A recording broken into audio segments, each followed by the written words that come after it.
no sé qué va a pasar, todo está en las manos del Señor, pero yo lo único que digo es que nosotros no podemos depender de los hombres, sino depender solamente del Señor. Hay gente que pone la confianza en los gobiernos. Bueno, ahora ya verás que estos que entran van a arreglar todo lo que el otro no arregló y ya verás que no sé qué. Mire, hermano, ¿qué quiere que le diga? Nuestra confianza está en el Señor. La Biblia llama bienaventurado al hombre que pone su confianza en el Señor. Estamos viendo que el único que no falla y el único que es fiel y el único que sabe hacer bien las cosas es nuestro Dios. Los hombres ahí están que se pelean, que se van, que entran, que sí, que te apoyo, que no te apoyo, que me abstengo, que no sé qué, que no sé cuánto. Y uno ve en lo natural, yo siempre cuántas veces lo he dicho, uno ve en lo natural el reflejo de cómo están las vidas de esa gente. Espiritualmente están destrozados. La inmensa mayoría de los que están ahí tratando de ponerse de acuerdo para hacer algo a favor de este país, la inmensa mayoría son ateos. Y lo han dicho. No, que no creen en Dios, que son ateos, que Dios es una cosa para la familia, pero que eso no tiene nada que ver. Y así vas. Si el hombre buscara a Dios, si todos esos que no saben lo que hacer dijeran, vamos a ver, Rajoy, el del PSOE, el Coleta, el otro y el otro, dijeran, vamos a ver, vamos a hacer 3 días de oración y ayuno a nivel nacional. Y tú ves a todos los políticos en el Congreso, 3 días en la Moncloa sin salir, orando, leyendo la Biblia y buscando del Señor, humillándose delante de Dios. Qué diferente sería todo, ¿eh? Madre mía, cuántas bendiciones y cosas hermosas podrían salir de un encuentro así, pero no lo van a hacer, no lo van a hacer, ¿verdad?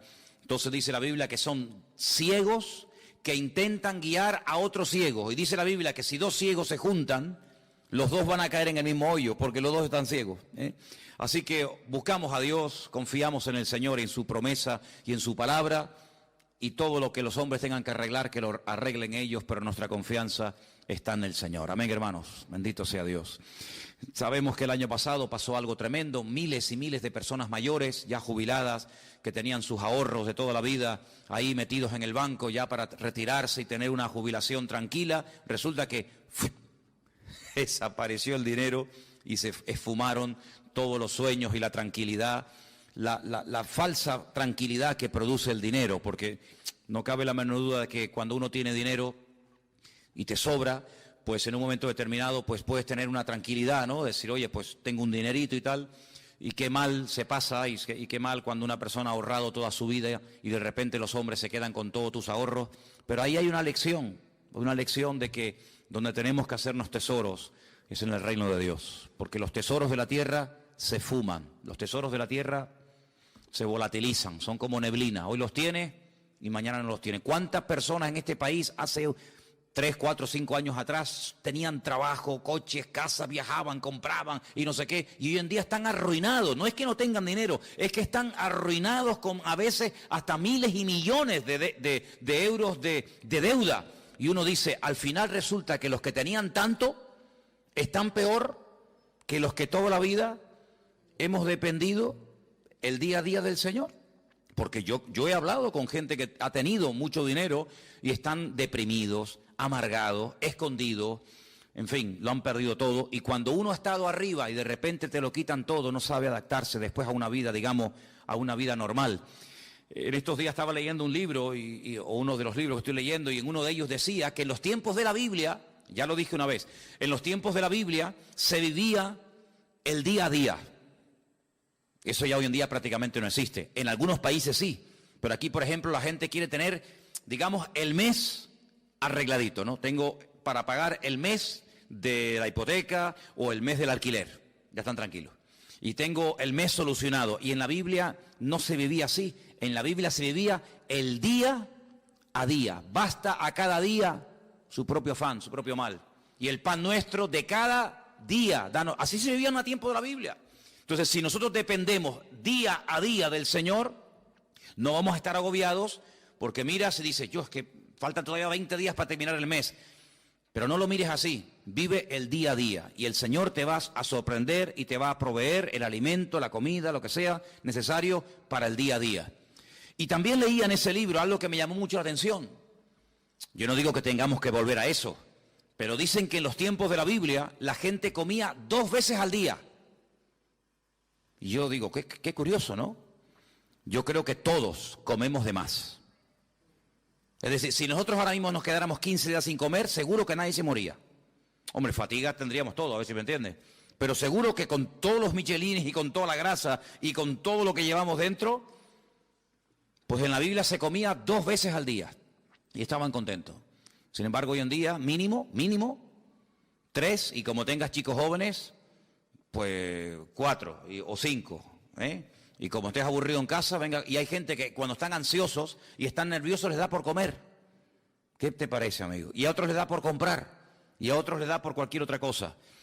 Qué diferente es la vida de un cristiano, amén, hermanos. Qué diferente tiene que ser nuestra vida, en medio de todo este caos y en medio de todo este lío.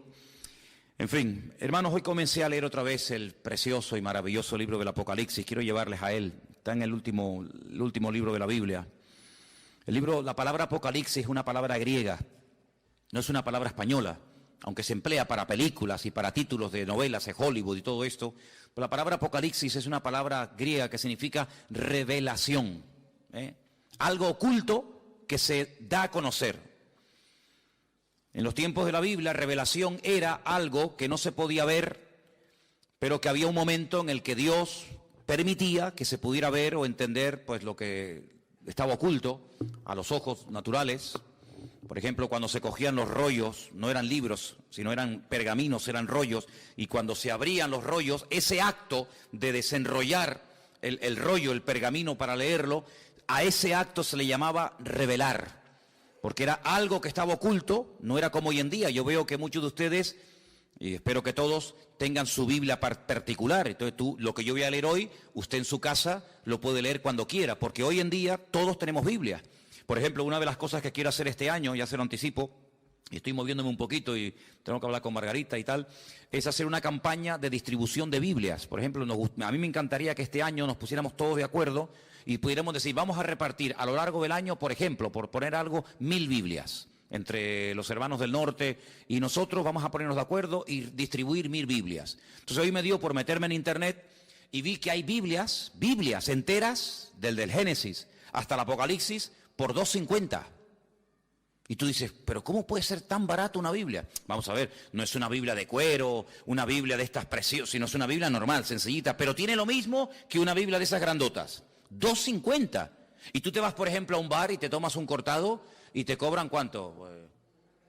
A veces, en algunos sitios me han cobrado ahí €1, que yo digo, madre mía, €1, un cortado y una cosita así.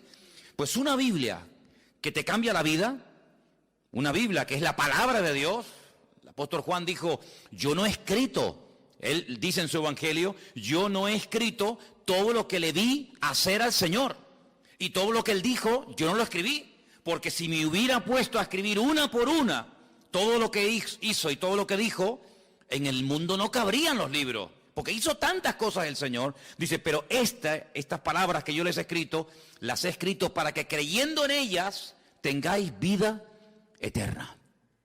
Entonces yo digo, un libro que te da vida eterna, un libro que te aclara dudas, un libro que te responde a preguntas, un libro que trae bendición a la familia, que trae bendición a tu vida, por $2.50, 2 cortados. Como quien dice.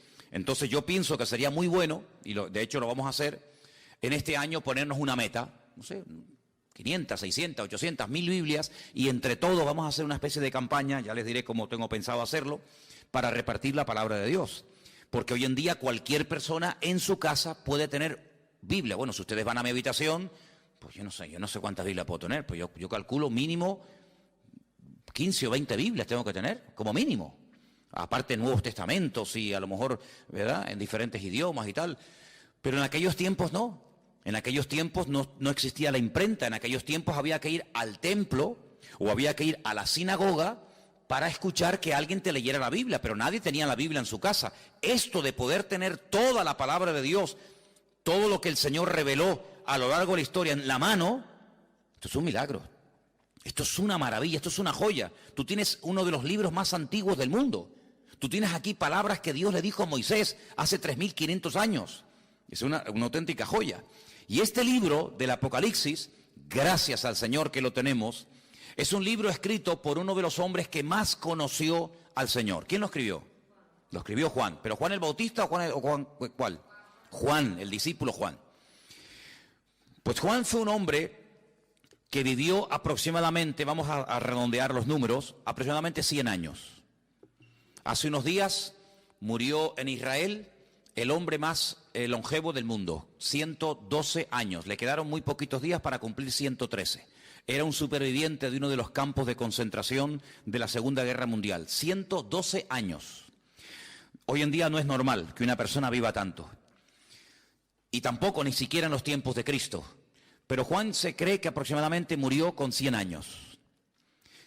Para poner números redondos, si Cristo murió cuando tenía y ascendió a la gloria, cuando tenía 33 años, y él estuvo 3 años con el Señor, vamos a poner un ejemplo, no lo podemos decir así totalmente, pero para entendernos, que Juan tuviera aproximadamente 30 años. Cuando el Señor lo llamó como su discípulo, Cristo tenía 30 años cuando comenzó el ministerio, pongamos que Juan tuviera 30 años. Si murió con 100 años, ¿cuántos años estuvo Juan predicando el Evangelio? 70 años. 70 años sirviendo al Señor. ¿Qué te parece? Toda una vida. Cuando él escribe el Evangelio, es un evangelio muy profundo. Yo no sé si ustedes se acuerdan, yo estuve dando unas clases, unas lecciones sobre el Evangelio de Juan, y hay cosas que Juan dice que no las dice nadie. Porque claro, es que él vio al Señor muy de cerca, él vivió con el Señor, él vio cosas que ningún discípulo vio. Y cuando uno lee el Evangelio según San Juan, que repito que es muy profundo, da la sensación de que ya no hay nada más que decir del Señor. Ya te lo mostró de una manera, te lo mostró de otra, hizo esto, hizo aquello, y hablaba así, y hablaba asado. Ya, después de leer San Juan, uno dice, ¿pero qué más se puede decir del Señor? Bueno, pues cuando este hombre está en la isla de Patmos, dice como él dice, por causa de la palabra de Dios, desterrado, recibe una revelación, y cuando tú lees el libro del Apocalipsis fundamentalmente el objetivo no es hablarte del anticristo, que habla del anticristo, o del falso profeta, que también habla de él, o de los testigos, o de los terremotos, o de las plagas. Todo eso está muy bien. El objetivo, el protagonista del Apocalipsis no es el anticristo, es el Señor Jesucristo. Y Juan presenta y nos cuenta cosas de Jesucristo que si no hubiéramos leído nunca, si no tuviéramos en nuestras Biblias el libro del Apocalipsis, nunca sabríamos del Señor. Porque el libro del Apocalipsis contiene una información que no está en ninguna parte de la Biblia. Por eso es un libro fundamental. Y no solamente es un libro importante, sino es un libro necesario.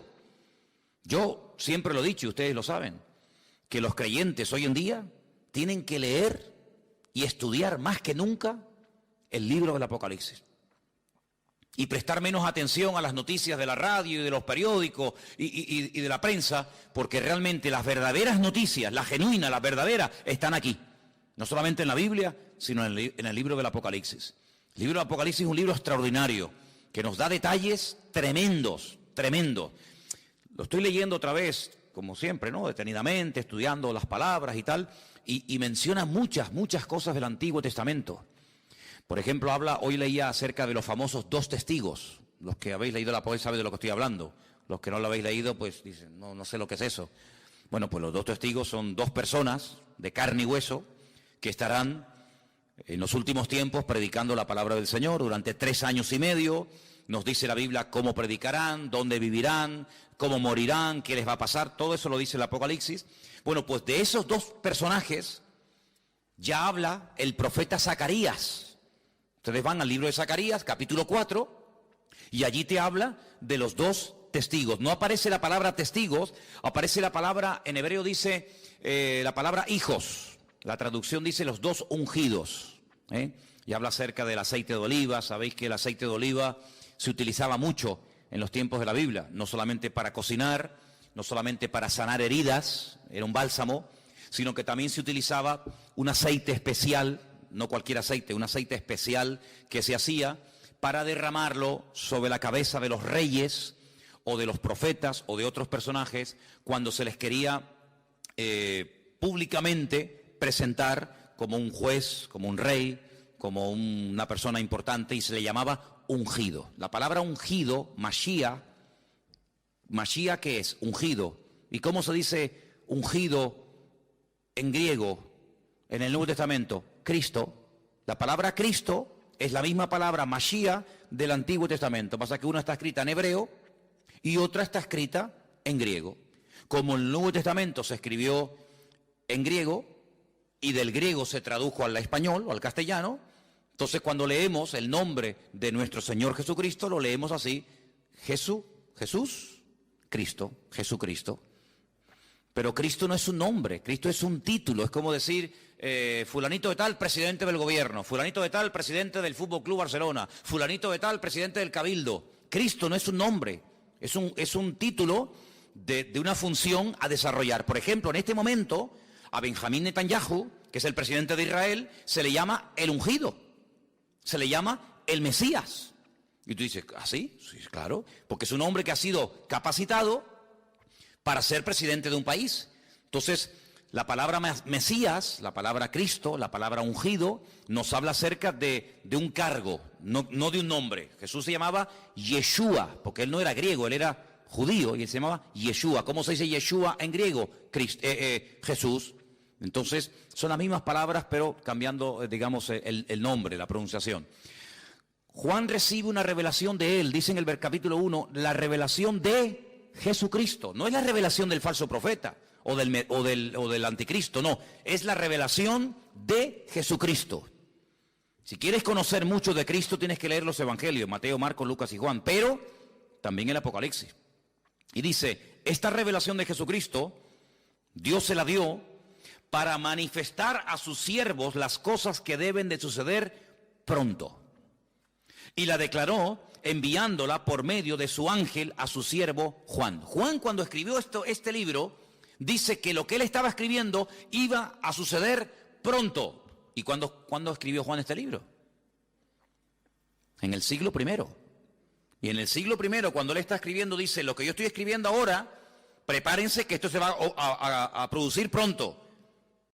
Pues si eso lo dijo en el siglo I, ahora en el siglo XXI, estamos más cerca que nunca de los acontecimientos finales, ¿sí o no? Es interesante, ¿verdad?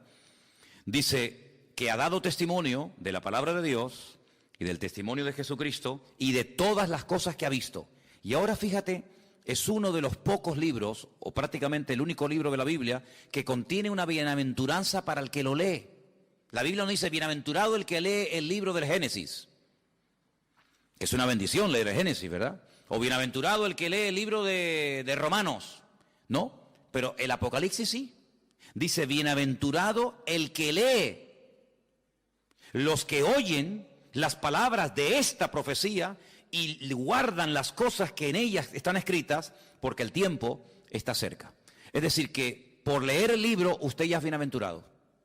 Por escuchar, por oír las palabras de este libro, usted ya es bienaventurado. Y si encima de leerlo, y si encima de oírlo, además usted lo cumple y lo guarda, triplemente bienaventurado. ¿Qué significa la palabra bienaventurado? Viene de una palabra hebrea que significa, es ashrei, que significa rico. La palabra rico está entroncada con la palabra bienaventurado. Un bienaventurado, espiritualmente hablando, según el concepto bíblico, es una persona rica, espiritualmente hablando. La riqueza bíblica, espiritual, no tiene nada que ver con la riqueza material, ¿vale? Hay personas en la Biblia que no eran ricos materialmente hablando, pero espiritualmente hablando eran multimillonarios. Y hay personas tremendamente ricas en la Biblia que la Biblia dice que eran unos necios. Así que la riqueza material muchas veces no tiene nada que ver con la riqueza espiritual. A veces la gente dice, ay, mira, no tiene mucha fe porque no tiene dinero, como si la fe se midiera por el dinero. Cuando yo siempre he dicho que es más difícil, mucho más difícil, vivir con poco que vivir con demasiado. ¿Sí o no? Si yo le doy a usted todos los meses 10.000 euros, que no los tengo, a ver si me entiende, pero si yo le diera a usted o le dieran a usted 10.000 euros, ¿sería muy difícil la vida para ti? Uy, ¿ahora qué compro? ¿Compro el jabón más barato o el más caro? ¿Compro el champú que está muy rico o compro el más baratito? No habría problema, porque cualquier persona, pienso que en un día, 2, media hora, se adaptaría a vivir con 10.000 euros por mes. ¿Sí o no? Sin ningún problema. Pero si a usted le dan todos los meses 200 euros, entonces sí hay que hacer numeritos, Yo creo que a la ministra, a la persona que nombre ministro de Economía, tendrían que nombrar en este país a una ama de casa. No a un político de estos que le van a dar 10.000 euros por mes. Eso lo hace cualquiera, no. Tendrían que nombrar a una ama de casa, una mujer que tiene un sueldo pequeñito, que saca a los hijos adelante. Yo nombraría de ministra de Finanzas o de, ¿cómo se llama?, de Economía en este país, a una ama de casa, porque esas sí que saben administrar el dinero. Esas sí que saben que el marido le da tanto dinero y le llega. Esos son... Aquí hay un montón de ministras de Economía y pasa que no las reconocen, ¿no? Bueno, pues Juan está allí en la isla de Patmos y uno dice, bueno, ¿y qué hacía allí Juan? Si Juan vivía en Éfeso. Ustedes saben que cuando el Señor Jesucristo estaba en la cruz, le dijo a Juan que se encargara de su madre, porque Cristo iba a morir, y entonces María, según la tradición cuenta, pues resulta de que se fue a vivir con Éfeso y allí estuvo con el apóstol Juan. Pero Juan fue el único discípulo que murió de muerte natural, porque Cristo tenía 12 discípulos, uno se ahorcó, ¿sabéis, no? ¿Quién fue? Judas se ahorcó, se quitó la vida. Los otros murieron como mártires, unos crucificados, unos quemados, etcétera. Pero Juan, fue el único que murió de muerte natural. Y no es porque no quisieran matarlo, sino porque todo lo que hacían para matarlo no salía bien. Entonces los romanos decidieron ya tirarlo en la isla de Patmos, que la isla de Patmos es como la isla de Lobos, una isla de piedra, sin agua, sin nada. Allí lo botaron como un perro para que se muera de hambre. Dice que había unas canteras que mandaban a los presos a trabajos forzados y al que mandaban a Patmos de allí no volvía. Es como el que mandaban, yo que sé, antiguamente a las Guayanas, los franceses y toda aquella cosa, ¿no? Sin embargo, fue allí donde el Señor se le presentó y donde el Señor le dio un mensaje para todas las congregaciones de Asia Menor. ¿Asia Menor qué es en la Biblia? Cuando se dice de Asia Menor era Turquía, hermano. Ese país que está medio en Asia, medio en Europa. Un país que tiene más de 90 y pico millones de habitantes, un país musulmán. Allí en Turquía era donde estaban las famosas 7 iglesias del Apocalipsis. Éfeso, Esmirna, Pérgamo, Tiatira, la Odisea, Sardis. Entonces vamos a leer en el versículo 4, porque dice, Juan, a las 7 iglesias que están en Asia, gracia y paz a vosotros, del que es, del que era y del que ha de venir, y de los 7 espíritus que están delante de su trono, y de Jesucristo, testigo fiel, primogénito de los muertos, el soberano de los reyes de la tierra, al que nos amó y nos lavó de nuestros pecados con su sangre, y nos hizo reyes y sacerdotes para Dios su Padre. A Él sea la gloria e imperio por los siglos de los siglos. Amén. He aquí que viene con las nubes. ¿Quién? El Señor. Viene otra vez, viene otra vez. Pero algunos dirán, pero no vino ya. Sí, ya vino, pero vino a morir. Vino como cordero sufriente. Vino para derramar su sangre por los pecadores. Pero ahora viene otra vez, pero no en relación con el pecado. Viene como rey triunfante, viene a establecer su reino sobre la tierra. Y dice que en esta ocasión todo ojo le verá. Oye, esto es tremendo, ¿eh? ¿Qué significa todo ojo le verá? Que todo ojo le verá. Que todo el mundo le va a ver cuando venga. En la primera venida no todo el mundo lo vio. Muchos no se enteraron. Por ejemplo, los judíos que vivían en Roma, cuando nació el Señor Jesucristo en Israel, no sabían que había nacido el Mesías. ¿Cómo se enteraron? Por los predicadores, por los misioneros, por los apóstoles, por los discípulos que iban a una sinagoga en Roma, en Corinto, en Éfeso, en donde fuera, y decían, venimos a decirles que nuestro Mesías, del cual habló Isaías, Jeremías, Daniel, etcétera, etcétera, ha nacido. No me digas. Sí, ha nacido. Claro, no había radio, no había internet, no había televisión, no había nada. ¿Cómo se enteraba la gente? A través de los predicadores. Ahora se dan cuenta ustedes lo importante que era predicar. Por eso dice Pablo, ¿y cómo van a creer si no hay nadie quien les predique? No había Biblias, no había emisoras cristianas, no había radio, no había nada. Entonces, qué importante era que los hombres fueran por todas las naciones diciendo que ha venido, que ha nacido, y no me diga, y mira, y sanó a los enfermos, y resucitó a los muertos, y murió en la cruz, y resucitó al tercer día. Y claro, para ellos era una gloria. Pero en esta ocasión no va a haber esa ignorancia, sino que en esta ocasión dice la Biblia, categóricamente, todo ojo le verá. Todo el mundo, cuando el Señor venga por segunda vez, todo el mundo se va a enterar. Nadie va a decir en Tacoronte, ¿quién vino? ¿Quién? Ah, pues yo no. Todo el mundo lo va a saber.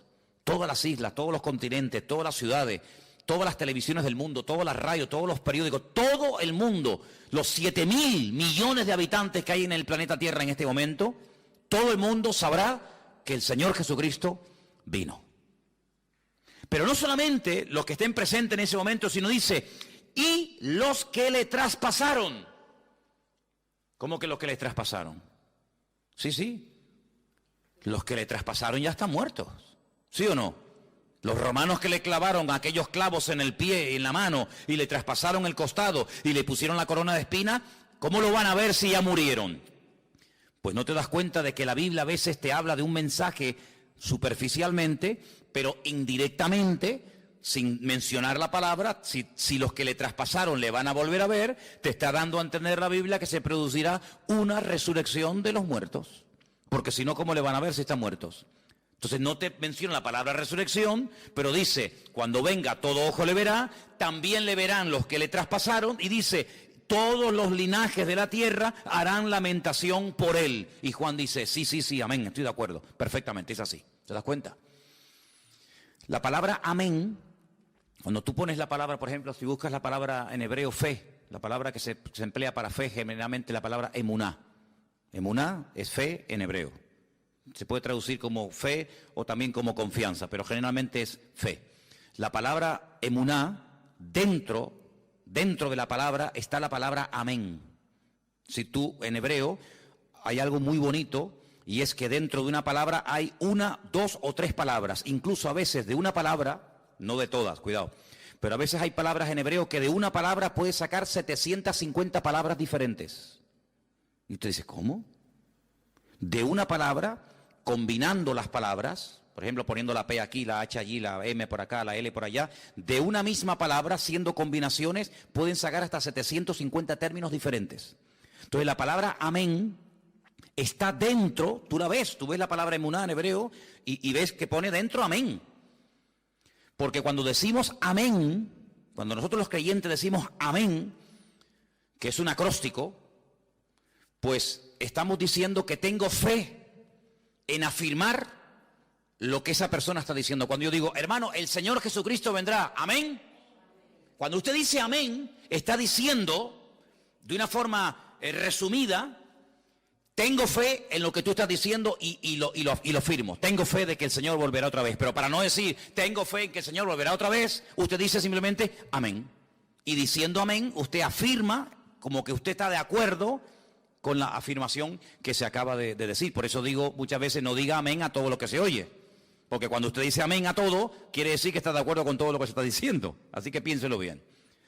Así que el Señor dice, yo soy el alfa y la omega. Yo me imagino que todos lo sabrán, pero cuando leía esta mañana el Apocalipsis en la versión hebrea, no dice evidentemente el alfa y el omega, porque el alfa y la omega es la primera y la última letra del alfabeto griego, ¿vale? En nuestro idioma sería la A y la Z. Yo soy la A y la Z. En hebreo yo soy la Aleph y yo soy la Taf, ¿vale? El principio y el fin, dice el Señor, el que es, el que era y el que ha de venir, el Todopoderoso, ¿vale? El Todopoderoso, el eterno Dios. El nombre de Dios lo hemos explicado 1.000.000 de veces. El nombre de Dios es un nombre que no tiene vocales. Es un nombre que solamente tiene consonantes. Son Yod, Hei, Bat, Hei. A menos que usted le ponga vocales a esas letras, no se pueden pronunciar, porque ¿cómo vamos a pronunciar una palabra si no tiene vocales? Se une la consonante con la vocal y entonces creamos las sílabas y las palabras. Entonces el nombre de Dios es un nombre aparentemente impronunciable porque cuando se escribió originalmente no tenía vocales. Pero si usted ve cómo se escribe el verbo ser y el nombre propio de Dios, que son esas famosas 4 letras que se llama el famoso tetragramatón, dentro del nombre de Dios usted puede ver que está escrito el verbo ser. ¿Por qué? Porque Dios es la existencia. Dios es el que da existencia. Él no depende de nada ni de nadie para existir. Nosotros sí. Si nuestros padres no se hubieran conocido y de esa relación no hubiéramos nacido nosotros, ¿de dónde hubiéramos salido? De ninguna parte. Luego nosotros somos los hijos de nuestros padres y los padres eran los hijos de nuestros abuelos y así sucesivamente.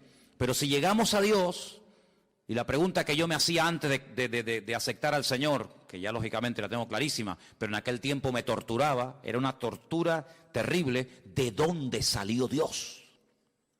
¿Quién lo creó? ¿Quién lo hizo? Porque en nuestra mente humana todo sale de algo. Este púlpito no apareció aquí, pum, y apareció, sino que este púlpito alguien lo tuvo que hacer. Luego cada vez que vemos algo, nos habla de que hay un diseño y alguien que lo ha hecho, ¿sí o no? Todo lo que vemos, dice, bueno, este púlpito lo hizo alguien y le dio esta altura y le dio estas medidas. El púlpito no decidió ser de esta forma, podía ser semicircular, podía ser más alargado, más ancho, más alto. Hubo alguien que dijo, no, lo voy a hacer así. Bueno, pues ese alguien lo formó y ese alguien lo diseñó. Y todo lo que vemos a nuestro alrededor, la silla en la que usted está sentado, alguien la diseñó, alguien la hizo. Todo lo que vemos a nuestro alrededor. Pero cuando hablamos de conceptos diferentes a los conceptos, digamos, naturales, y uno llega nada más y nada menos que hablar del Creador, la pregunta ¿quién hizo a Dios? No es una pregunta sabia, no es una pregunta coherente. ¿Por qué? Porque a Dios no lo ha hecho, a Dios no lo ha creado nadie. Porque si lo hubiera creado o lo hubiera parido o lo hubiera hecho alguien, la pregunta es ¿y a ese alguien quién lo hizo? Y volvemos y volvemos y volvemos para atrás y hay un momento que se para y decimos, pero bueno, es que Dios es eterno y ahí ya nos perdemos. ¿Por qué? Porque en nuestro concepto limitado y finito, la eternidad es algo que se nos escapa de la mente.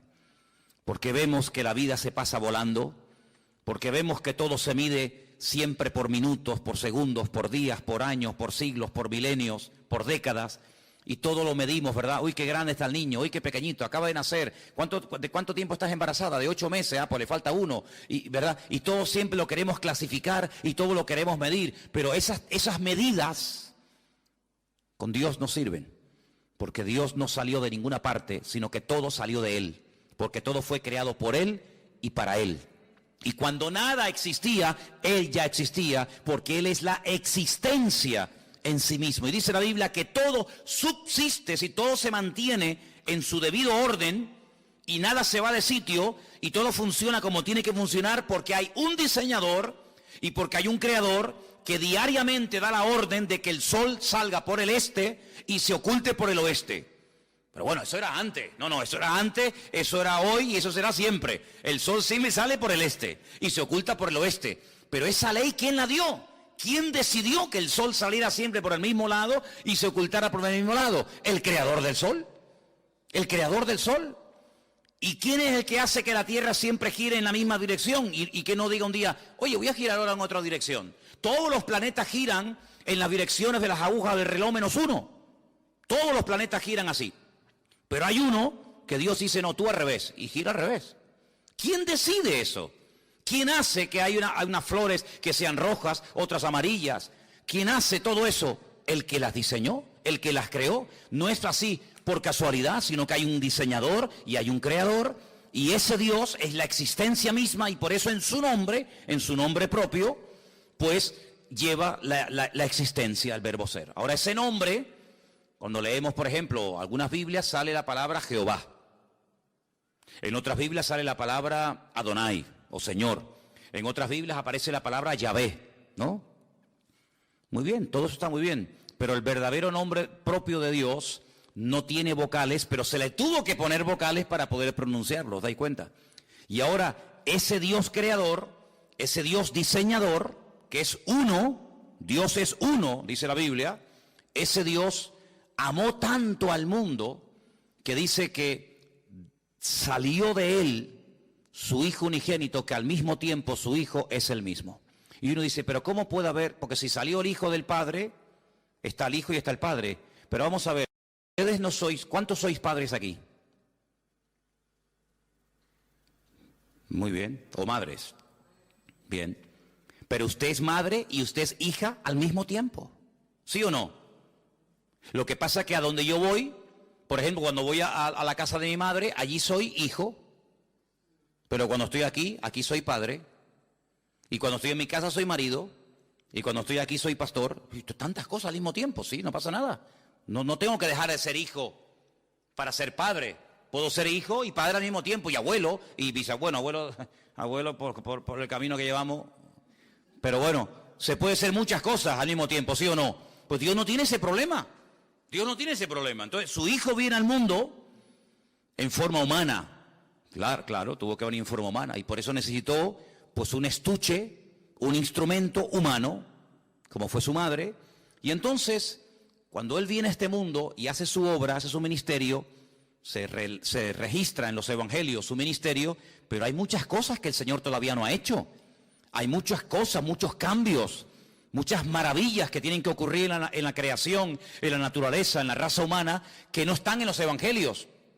¿Y a quién y dónde le reveló el Señor lo que todavía a él le queda por hacer? A Juan, en la isla de Patmos, a través del libro del Apocalipsis. Y esa información no era una información codificada, No sé cuántos de ustedes se acuerdan que antes el Canal Plus estaba codificado. ¿Se acuerdan? Y si no tenías el descodificador, pues no veías la película o el partido de fútbol. Te hacía falta un aparato para descodificar una señal que tú en abierto no tenías. Bien, el libro del Apocalipsis no es un libro codificado, de tal manera que tú lo lees y dices, yo no entiendo nada. No, un momento. El libro del Apocalipsis es un libro que está muy claro, muy claro. El problema es que el lenguaje que Juan utiliza no es un lenguaje popular, no es un lenguaje que usamos cotidianamente, es un lenguaje alegórico, es un lenguaje de animales, de números y de colores, que si usted no está familiarizado con eso, usted no se va a enterar evidentemente de nada. Pero no porque el Apocalipsis sea el libro más difícil de la Biblia. No, el Apocalipsis no es el libro más difícil de la Biblia. Yo le puedo asegurar que hay otros libros de la Biblia que son más difíciles y más complicados que el Apocalipsis. Porque el Apocalipsis lo bueno que tiene que al ser el último, ¿me explico? Al ser el último en el canon, en la lista, toma elementos de otros libros que si usted los ha leído y los conoce, cuando llegues al Apocalipsis, ahora sé lo que es el dragón, ahora sé lo que es el caballo, ahora sé lo que es el león, ahora sé lo que es el oso. ¿Pero cómo lo sé? Porque he ido pasando por 65 libros que le preceden. Entonces, hermano, cuando usted hace todo el recorrido, claro, yo a nadie le aconsejo que se compre una Biblia por primera vez y se meta a leer el libro de Apocalipsis, porque puede tener pesadillas. Porque el pobrecito dice, madre mía, ¿y esto es la Biblia? Un dragón que sale corriendo detrás de una mujer, ¿verdad? Que echa fuego por la boca, el otro que 7 cuernos en la cabeza, dice, madre mía, ¿cómo está esta gente, no? ¿Verdad? Pero es que para poder entender el libro del Apocalipsis, primero hay algo que pocas veces se dice, pero es para mí fundamental. Y es que usted tiene que conocer al protagonista del libro del Apocalipsis. Y el protagonista del libro del Apocalipsis es nuestro Señor Jesucristo. Cuando usted lo conoce a Él, usted sabe, permítame la expresión, por dónde van los tiros. Eso es como cuando antiguamente, ya eso no existe. Pero cuando antiguamente los padres miraban a los hijos, ¿qué le estaba diciendo? Ibas de visita, ¿no? A una casa. Entonces tu padre se te quedaba mirando y te estaba diciendo, sin palabras, o te comportas, o te voy a dar un jaquimazo que te voy a poner la cabeza así para atrás. Con la mirada, era un mensaje telepático, ¿no? Te miraba así, y ya está, agachabas la cabeza porque te estaba diciendo, te voy a dar una que te vas a enterar, sin palabras, porque ya lo conocía. Pero esa mirada se la daba a lo mejor a otro niño y el niño ni se enteraba. Cuando tú conoces a tu marido, tú sabes cuándo está enfadado y cuándo está de buen humor. Por eso hay mujeres que dicen, ahora no le digas nada, espera mañana. No, yo le digo ahora. No le digas ahora porque encima vas a cobrar. Espérate a mañana, que ya verás como mañana es otro ser humano. En la Biblia hay momentos en los que si usted no conoce al autor, usted no se va a enterar del espíritu, de la actitud, de por qué el Señor dijo eso. Y esto que le estoy diciendo no es broma, porque dice la Biblia que cuando Pedro estaba afuera con los romanos calentándose en el fuego, ¿se acuerdan? Que llegó aquella chica y le dijo, mira, acá hay otro, acá hay otro, este es uno de ellos. Y él decía, no, yo no soy de ellos. Lea usted en la Biblia, y hay un momento en el que dice que la mirada de Cristo se cruzó con la de Pedro. Cristo dice así. Tú estás diciendo, no, yo no le conozco, y Cristo dice así. Y se le quedó mirando y dice la Biblia, lea esto, léalo, es tremendo. Dice, y saliendo lloró amargamente. ¿Qué mirada le habrá lanzado el Señor, eh? No, yo no le conozco, yo no sé quién es, yo no quiero saber nada de ese hombre. Diciendo, ay, Pedro, que tú no me conoces a mí, Pedro. ¿Pero qué estás diciendo, criatura? Lo rompió, ya con la mirada dijo, madre mía, lo que estoy así, salió corriendo y se echó a llorar porque no pudo aguantar aquello, una mirada que lo rompió, ¿verdad? Que lo rompió. Entonces, cuando uno va al libro de Apocalipsis, uno puede leer comentarios y puede preguntar a este y al pastor tal, y puede leer, pero si tú no conoces al autor, el libro te va a sonar a chino. Y que yo sepa aquí, nadie sabe hablar chino. Pero cuando tú conoces al autor, tú captas y lo ves al Señor por todas partes. Porque te vuelvo a repetir, el objetivo del Apocalipsis no es levantar y el protagonista, el anticristo, el falso. No. El protagonista del libro del Apocalipsis es el Señor Jesucristo. Y todo lo que pasa, todo lo que ocurre, las tragedias, los terremotos, las catástrofes, las guerras y esto y aquello, todo siempre apunta a un objetivo, y es que el hombre reconozca que el Señor Jesucristo viene pronto. Te habla de una manera, te habla de otra forma, te habla por aquí, te habla por allá, para que el hombre entre en razón y para que el hombre entienda que no puede hacer con su vida lo que le da la gana, para que el hombre entienda que no es dueño de sus actos. Cuando nosotros creemos que somos dueños de nuestros actos, nos estamos proclamando como si fuéramos dioses. Yo hago lo que me da la gana.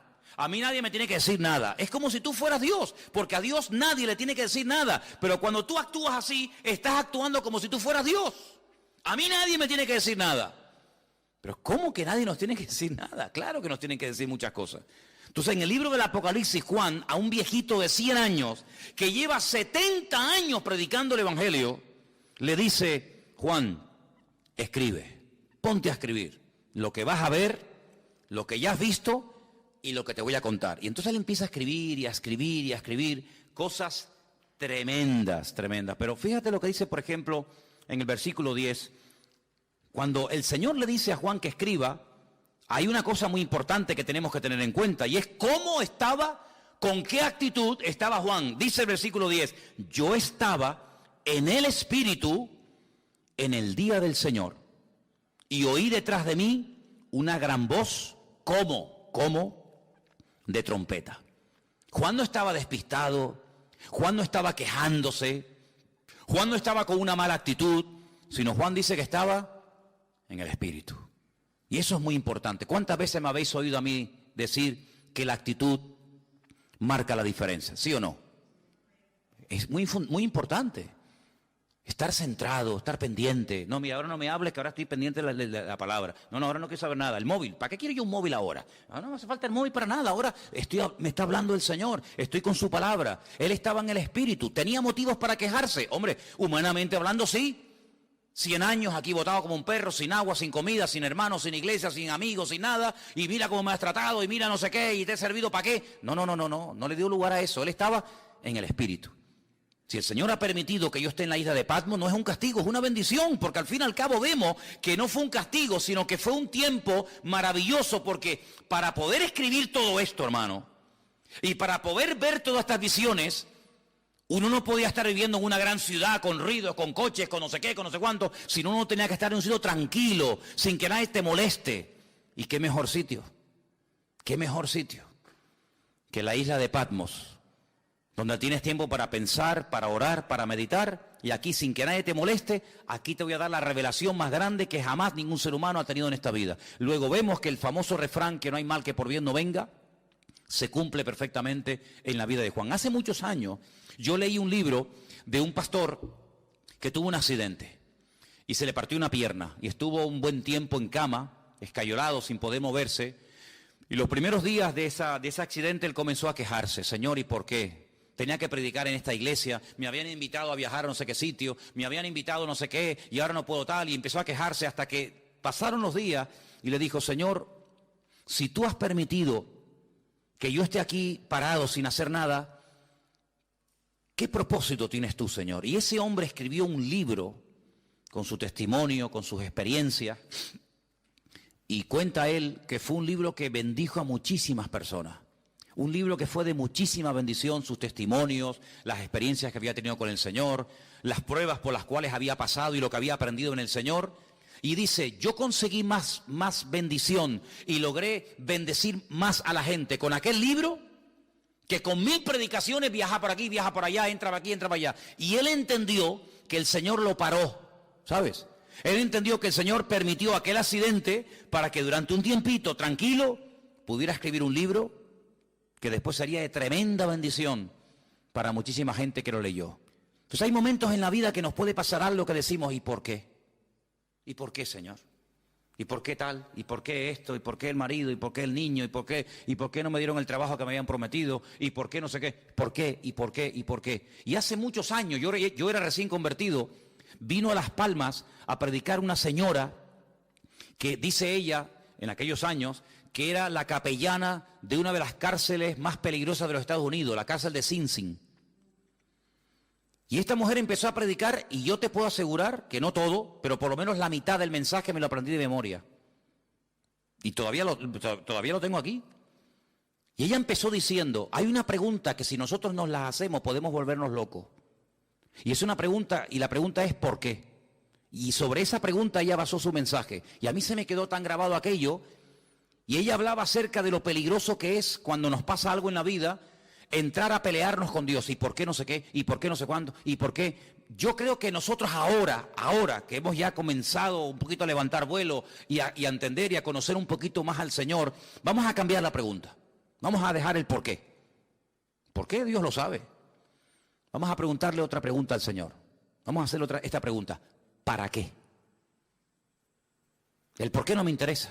Porque si yo soy cristiano, mi vida está en las manos del Señor, y el Señor ha permitido esta situación, Él sabrá por qué la ha permitido. Los que amamos a Dios, ¿qué dice?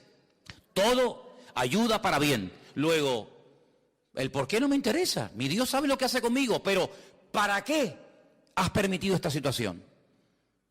Entonces, cuando comenzamos a indagar y a orar y diligentemente le preguntamos ¿para qué? El Señor nos va a dar muchas respuestas. ¿Para qué me has traído a Patmos? ¿Para morirme de hambre? No te vas a morir, porque ¿quién te trajo a Patmos? ¿Los romanos o lo permití yo? ¿No se acuerdan ustedes un día en la cárcel en Israel que estaba Pablo? Y dice la Biblia que el Señor se le presentó y le dijo, Pablo, escucha bien, tú has dado testimonio de mí aquí en este país. En todo Israel te conocen, todas las sinagogas del país te han oído. Eres un rabino famoso, eres uno de los mejores discípulos de un tal Gamaliel, hijo de Gilel, uno de los mejores rabinos de toda la historia. Pero ahora es tiempo de que salgas de tu tierra y te vayas a Roma. Y quiero que allí en Roma prediques mi palabra. Pero si estoy preso y tú me dices que me vaya a Roma, ¿cómo me voy a ir si no me van a dejar salir? Estoy encadenado. Pero Pablo, escucha una cosa, tú eres ciudadano romano, no te olvides. Y mañana cuando te saquen y te hagan el juicio, cuando te vayan a interrogar, tú vas a decir que tú como ciudadano romano, tú tienes el derecho que no todo el mundo tiene de apelar al César. Es decir, yo quiero que me juzgue, que mi juez sea el mismísimo César. Tú lo puedes pedir porque tú eres ciudadano romano. Entonces cuando él sale de la cárcel por la mañana, lo van a interrogar. Un momentito, quiero decir algo. ¿Qué quiere decir usted? Yo apelo al César. Quiero que el César sea mi juez. Claro, este que es un juez inferior dice, pues entonces si usted ha apelado al César, no te preocupes que usted irá al César. Llévenselo. Lo montan en un barco, ¿quién? Los romanos, y lo llevan a Roma. No fue por el camino y porque me llevan a Roma, no, porque el Señor quiere llevarme a Roma, pero como yo no estoy libre ahora, que me puedo comprar el pasaje, ir a donde quiera, pero le doy la vuelta a la tortilla. Y en vez de utilizar mi libertad, uso mi, entre comillas, encarcelamiento, pero ahora ellos me van a pagar el pasaje. No me voy a pagar ni el pasaje.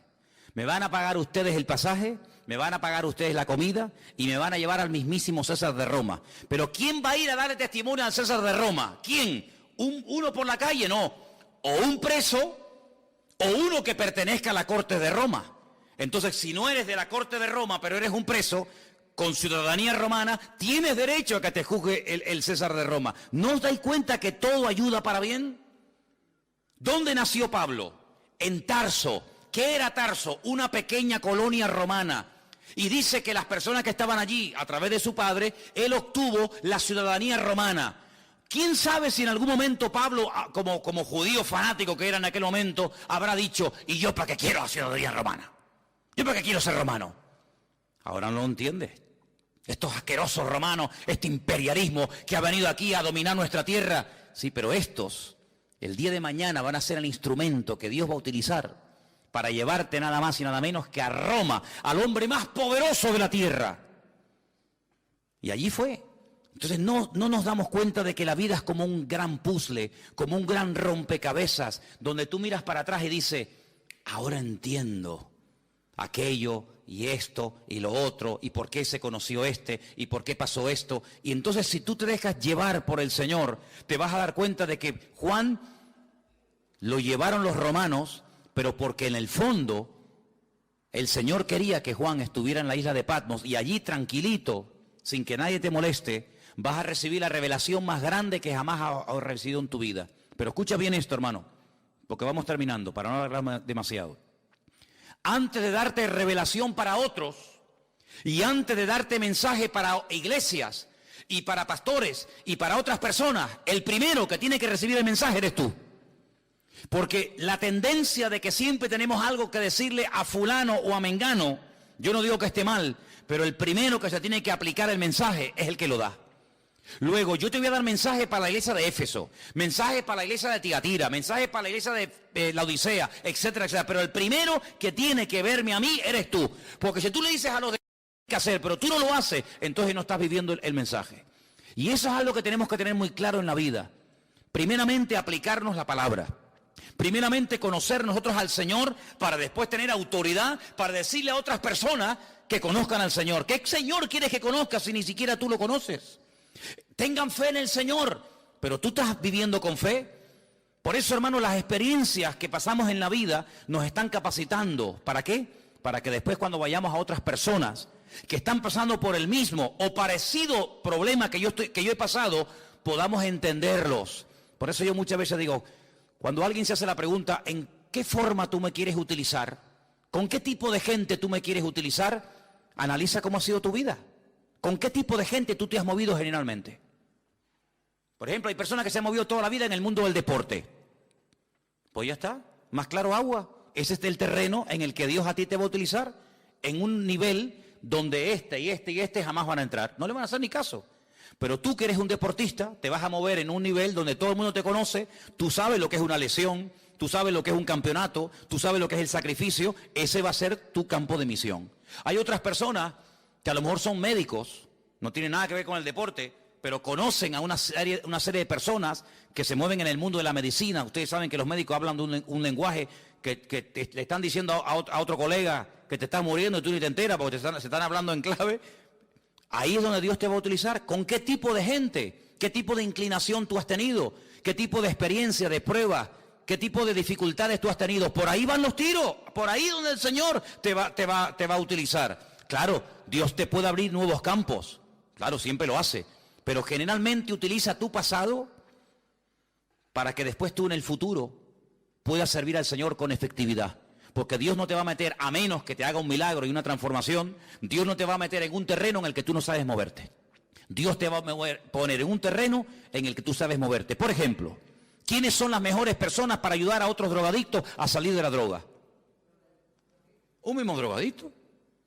Ustedes saben, los chicos que vienen los domingos a la iglesia. Dino se vive. ¿Lo habéis leído? No lo habéis leído. Dice, escribe esto. Esta batalla, lo que ha pasado hoy aquí, Moisés, escríbelo. Escríbelo para que las generaciones futuras no se olviden de lo que pasó aquí en el desierto. Interesante. Ahora le dice el Señor, Juan, escribe. ¿Por qué? Porque vas a ver tantas cosas y vas a tener tantas visiones y tantos sueños que después no te vas a acordar. Ustedes saben, hermanos, porque yo muchas veces le digo a la gente que es bueno venir a la iglesia a veces con papel y lápiz. Porque dicen las estadísticas, no las digo yo. Los expertos, los que están todo el día haciendo este tipo de estadísticas y de estudios, dicen que cuando una persona escucha un mensaje político, religioso, de la índole que sea, después de un tiempo, se puede llegar a recordar con el tiempo, un 10% de lo que se oyó perfectamente. Y el otro 90%, algunos oyen 25%, pero generalmente, si yo les pregunto a ustedes dentro de 15 días de lo que yo hablé la semana pasada, muchos de ustedes ya no se acuerdan. ¿Quién es el que más se acuerda? El que lo dijo. Yo me acuerdo de los mensajes que yo he dado porque yo utilizo no solamente el haberlo estudiado, sino el haberlo dado, entonces me lo sé. Pero el que lo oyó, solamente el 10%. Pero fíjate cómo se dispara la estadística. Si una persona está escuchando una lección de un maestro, de un pastor o de quien sea, y escribe, automáticamente pasa del 10 al 80%. Es decir, usted me está escuchando a mí ahora. Si yo le pregunto a usted de Emil Sellado, yo te voy a hablar del falso profeta, yo te voy a hablar de los 7 sellos, de las trompetas, de las copas de la ira, yo te voy a hablar de la mujer que huye al desierto por 1260 días, yo te voy a hablar a ti de tantas cosas que como tú no escribas esto, tú a las 2 horas no te acuerdas. Y si tú no te acuerdas, ¿cómo le vas a pasar el mensaje a los hermanos de Garcilaso de la Vega número 13? Imposible. Entonces, ponte a escribir, Juan, ponte a escribir, porque lo que se escribe ahí queda. Y entonces dice que cuando él se vuelve para ver la voz del que hablaba con él, cuando se volvió, dice que vio 7, quédese con este dato, 7 menorás, 7 candeleros de oro, 7. Y en medio de los 7, a uno semejante al Hijo del Hombre, vestido de una ropa que le llegaba hasta los pies y iba ceñido por el pecho con un cinturón de oro. Jesús nunca lo había visto, Juan, así, nunca lo había visto. Su cabeza y sus cabellos eran blancos como lana, como blanca lana, como nieve. Sus ojos como llama de fuego, sus pies semejantes al bronce bruñido, refulgente como en un horno. Su voz como estruendo de muchas aguas. Tenía en su diestra 7 estrellas, y de su boca salía una espada aguda de 2 filos, y su rostro era como el sol cuando resplandece en su fuerza. Cuando le vi, caí como muerto a sus pies. Esto nunca le había pasado a Juan. Juan nunca se había caído. Ese día sí. Caí como muerto a sus pies, y él puso su diestra sobre mí y me dijo: no temas, yo soy el primero y el último, el que vivo. Estuve muerto, mas he aquí que vivo por los siglos de los siglos. Amén. Y tengo las llaves de la muerte y del Hades. Escribe las cosas que has visto, las que son y las que han de ser después de esta. Y ahora le explica algo. El misterio de las 7 estrellas que has visto en mi diestra y de los 7 candeleros de oro, pone: las 7 estrellas son los ángeles los ángeles de las 7 iglesias, y los 7 candeleros que has visto son las 7 iglesias. Y a partir de ahora, él comienza a recibir un mensaje para cada una de estas congregaciones, que ya en su momento lo analizaremos. Solamente lo que les pido es que lo lean, capítulo 3 y 4 de Apocalipsis, muy sencillito, y van a disfrutar una barbaridad, porque este libro, como nunca antes, se tiene que predicar en las iglesias. Los pastores tienen que hablar más del Apocalipsis, caramba, y se habla muy poco. A veces hay pastores que me han dicho a mí personalmente: es que yo no puedo predicar el Apocalipsis porque yo no lo entiendo. Pues póngase a estudiar, estudie, prepárese, porque estamos en los tiempos del Apocalipsis. Estamos en unos tiempos difíciles donde las cosas están ocurriendo y los cristianos tienen el derecho de saber por dónde van los tiros. Si falta mucho, si falta poco, cuáles son las señales, cuáles no son las señales, y todo eso lo tenemos, gracias a Dios, en este libro maravilloso que es la Biblia, y encima de la Biblia el libro del Apocalipsis, que lo vamos a estar viendo, Dios mediante. No quiero que nadie en esta congregación diga: ay, pero es que el libro del Apocalipsis es muy difícil. Ya verá usted que va a disfrutar, y vas a ver que el libro del Apocalipsis es un libro maravilloso, que Dios lo escribió no para asustarnos, sino para bendecirnos y para ayudarnos. Además, no se olvide que cada vez que lo leamos, y ustedes cada vez que lo lean, van a ser bienaventurados, porque eso es lo que dice la Biblia. Amén, hermanos. Vamos a orar, por favor, en esta tarde. Se nos ha ido el tiempo. Nos ponemos de pie. Vamos a darle gracias a Dios por su bendita palabra. Que el Señor nos dé sabiduría. Y pido, por favor, a la iglesia que siga orando por el retiro que vamos a tener en febrero, que puedan asistir muchos hermanos, que podamos tener un tiempo precioso, en todos los sentidos. Los hermanos me decían al día del bautismo: oye, Si el día que tuvimos el bautismo en el puerto de la Cruz, ese día tan precioso, lo tenemos durante los días de retiro, esto es una maravilla, digo, pues oren para que podamos tener unos días hermosos y vamos a venir muy bendecidos. Amén, hermanos, vamos a orar. Señor, te damos gracias por tu palabra bendita, gracias porque a través de ella aprendemos, a través de ella se abren nuestros ojos espirituales y queremos verte a ti, esa revelación maravillosa, preciosa, completa, amplia, de lo que tú eres, de lo que tú quieres hacer, Señor. Señor, te pedimos que crezca nuestra fe, que podamos cada día crecer en conocimiento, en sabiduría, en discernimiento espiritual, para que podamos servirte cada día mejor, Señor. Bendice nuestras vidas y que cuando estudiemos y nos acerquemos a tu palabra y ahora a este precioso libro del Apocalipsis, podamos disfrutar y podamos descubrirte y podamos vivir una relación íntima y personal contigo cada día, porque tú así lo quieres para cada uno de nosotros. Bendice, Señor, nuestras vidas y guárdanos siempre de todo peligro y de todo mal. Te lo pedimos en el nombre de Jesús. Amén.